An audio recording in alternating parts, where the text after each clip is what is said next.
One of the main targets for this demonstration is we're going to demonstrate navigation, pick off a shelf and you say, hey, that's a technology that would work for flying my instrument, right?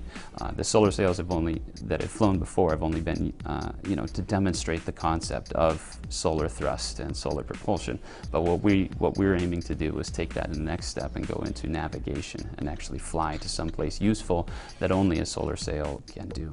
We have a radiation pressure and then we have solar wind. What we're going to use is the radiation pressure. This is a phenomenon in which a photon, which is massless but still has momentum, reacts with the surface and then bounces back off. It creates a very tiny pressure, but it is a pressure nonetheless, and once we're in the weightlessness of space, any pressure will turn into a force, and F equals ma, we'll get a small acceleration. So what the solar sail consists of is a great giant area of reflective material that's capturing all of that solar pressure and using it to impart an acceleration on a small craft. So what we're targeting for this program is a solar sail with an area of roughly 1,200 square meters. So we're in the neighborhood of about a quarter of a football field, if you will. With that, we'll create roughly 1 gram of thrust. So it's very low, right? It's equivalent to the weight of a pink sweet and low sugar packet. But what we can do with that is, if we're careful, we can integrate that thrust over a very long period of time, and we can do some useful navigation with it.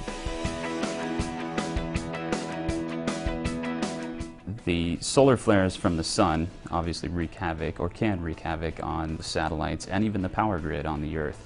So what NOAA offers to operators and to the power grid operators is advanced warning through the means of this satellite that they have positioned at L1, which is a Lagrange point in between Earth and the sun. They offer this advanced warning as a result of the data they get from the satellite called ACE. Now that's at L1. Now what the solar sail could offer, and this is one of the areas that we want to fly to, is that we could create a pseudo-Lagrange point that's farther in towards the sun than L1.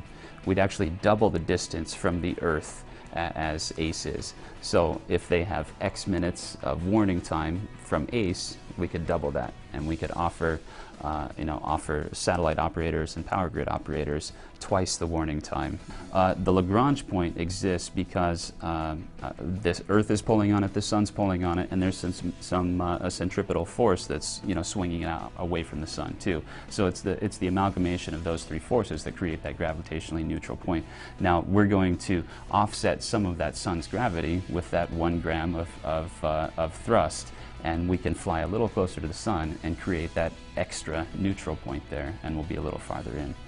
We last built a solar sail, the one that was deployed in the Plumbrook chamber there, in 2004, 2005 is when we assembled it. I think the test was in 2005. So our first goal is to revitalize that. This is no mean feat to create something that gossamer and controllably deploy it. Our flight right now, we're scheduling somewhere in the fourth quarter of 2014.